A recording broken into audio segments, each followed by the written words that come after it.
What's good, everybody? My name is Machiavelli, and at this point you already probably heard about Metro Boomin's futuristic summer mixtape. Like everybody online, I got mixed feelings about it. On one hand, I respect that a lot, what he did. I think it's a great move for hip-hop, but it's just not for me, and that's all the discourse I've been seeing online. There's people that really hate the album, they really don't like the songs in there, and there's people that they love it, but Metro did it in a way that it's so niche and it's so specific, and I respect him a lot for it because he really executed it to perfection. He knew what he wanted to do.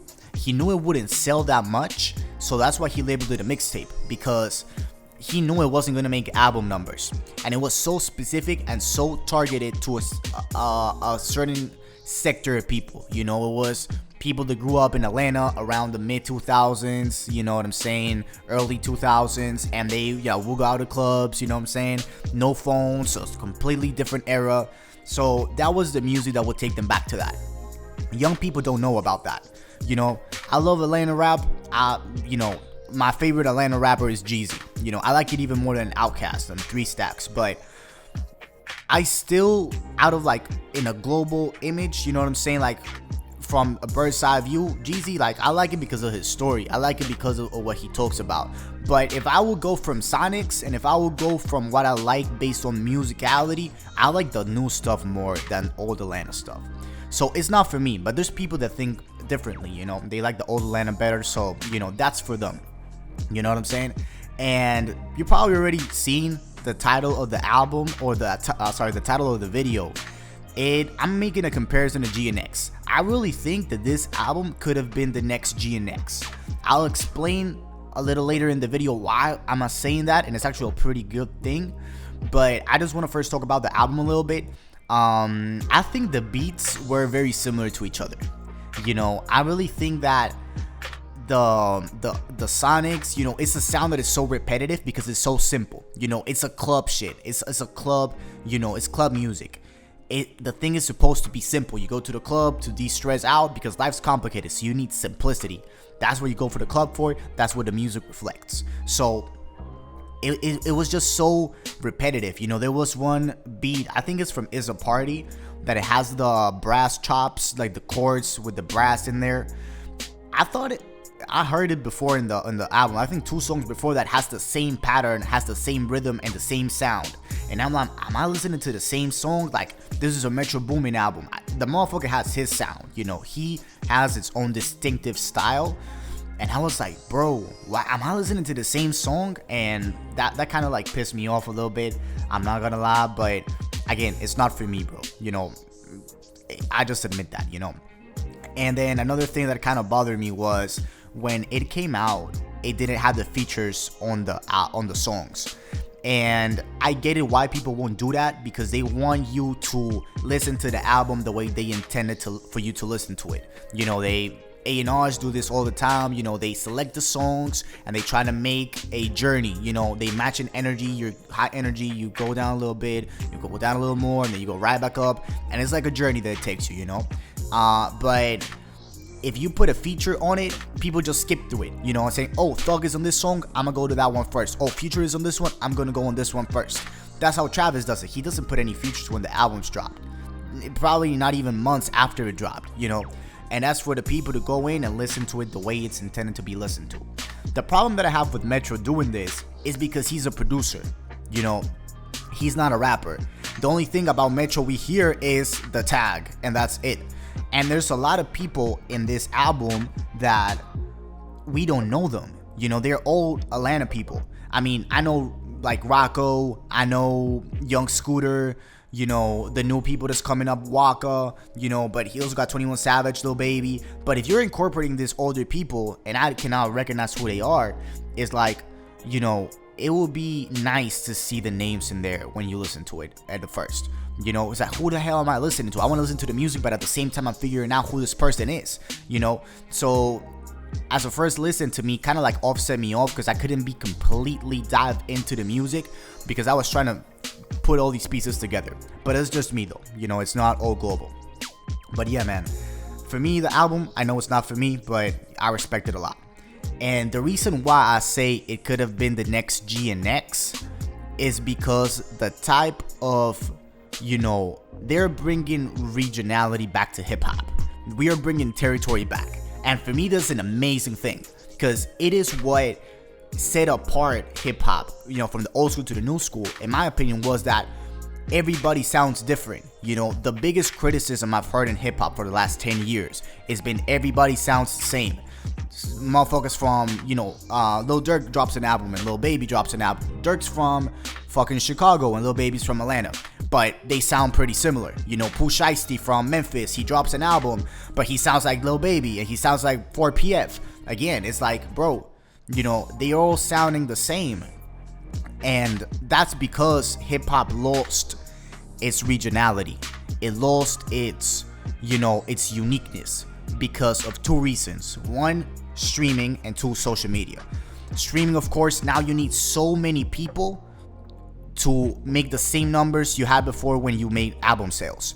So picture this, you sell an album for $15. Now you get, to make that same amount of money from a person in streaming, they need to stream your song or your music thousands of times, which is not gonna happen.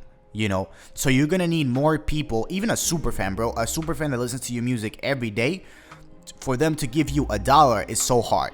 Only super fans will get to the point that they will give you $1, $2 a year. Before, they will give you 15. Now they're gonna give you 1 or 2. So for the same amount of, before you needed one person to give you 15, now you need 15 to give you 1. So you need more people now. And what's the strategy when you need to get more people? You do what's more popular. So now that's why everybody's seeing, everybody's doing the same sound. That's what people like. That's what people know. That's what I'm going to make, and that's what I'm going to give them. And then you give them this, you compromise the culture. You compromise the sounds, because everybody sounds the same now, because that's where you want to make money with it. It's a business at the end of the day. It's so hard to combine both, but at the end of the day, you got to make money. So people will invest in what's proven to work already. And that's been the biggest criticism in rap. But I think that what set it off over the last 10 years, I think GNX is really something, is an album that brought or that started the trend to bring regional music back, and that's why I compare this to GNX. Metro was trying to say, Atlanta, we have a sound. Don't forget about Atlanta. We used to have a sound. We have a sound now. We are established. We're not, a city, that makes the same thing as everybody else. Even though people stole the sound, the sound from the South. But still, Metro was like, hey, we are in here, you know what I'm saying? We have an identity. We are different from everybody else. But I think it really didn't got to that point, because it didn't got to the point of GNX because it wasn't commercially, successful. I believe the album did around 20,000 units, if I'm not mistaken, probably like 22,000, something like that. Still, it's nothing compared to his previous album, Heroes and Villains. That album was crazy. It sold pretty well. But if this one could have had that same reception, I think it would have been crazy, and it would have been a huge step for hip hop. That's what I'm saying, that this album could have been the next GNX in terms of the impact in the culture. You know what I'm saying? But it unfortunately didn't. And getting to that point when it's gonna go back to, each territory or each city having its own sound, it just doesn't make much sense from a business perspective.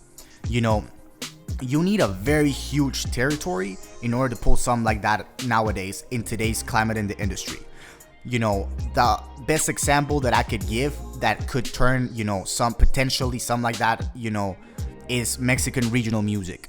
Those people that the Mexican, they make the regional music, bro, they are bigger than your favorite rappers. Like, bro, they have 25 million monthly listeners, 30 million monthly listeners. They do concerts, like crazy, but they only got Mexico.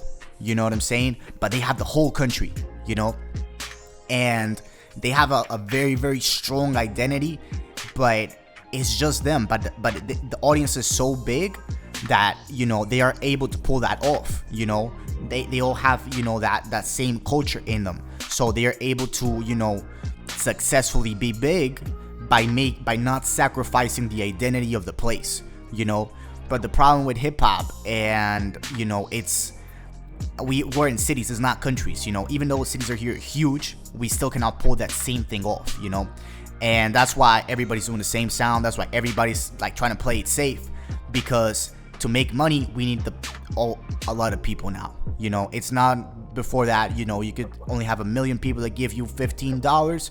Now you need 15 million people to give you $1. You know what I'm saying?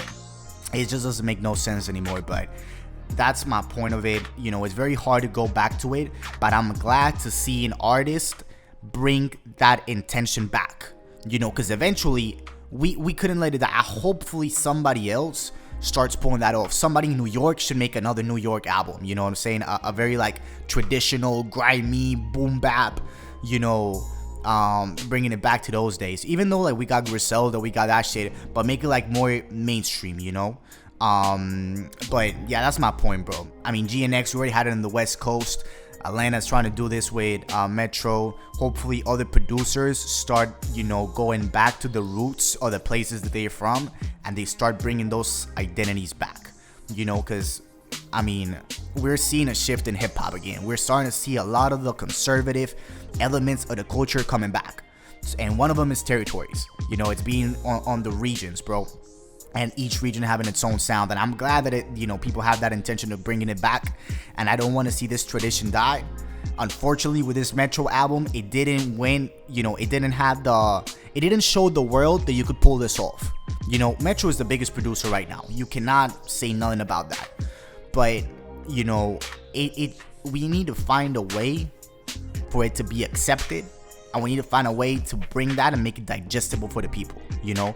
And that's when, you know, we're gonna start seeing evidence that regional music actually could work from a business perspective. And that's when more people are gonna start doing it, and that's when they're gonna start taking more pride into their territories. And that's when we're gonna finally see hip-hop having a different sound, and not everybody's gonna sound the same. So I think what Metro Boomin is doing is actually very, very healthy for the culture. But we just need to see, you know, we need it to work commercially for it to be, you know, for it to work. You know what I'm saying? But yeah, man, that's my 2 cents on it. That's what I'm saying. GNX, I know the title's a little crazy, but you know, that was just my opinion on it. Hopefully like somebody else start making albums like this. I want to hear, you know, more Dirty South, you know, records. I want to hear some New York, especially some New York boom bap stuff with new rappers on it. I know like it's very hard to pull that off, you know, because younger rappers, they don't have a sense of, you know, territory. It just doesn't happen, you know. But hopefully, you know, we just revert that, and you know, we start seeing so much, you know, uniqueness and so much more identity in the culture. You know what I'm saying? And that's what I really like about hip-hop, the old hip-hop. Hopefully that brings it to the new culture too. But yeah, man, that's my 2 cents on it, and I'll catch you guys in the next video. 1.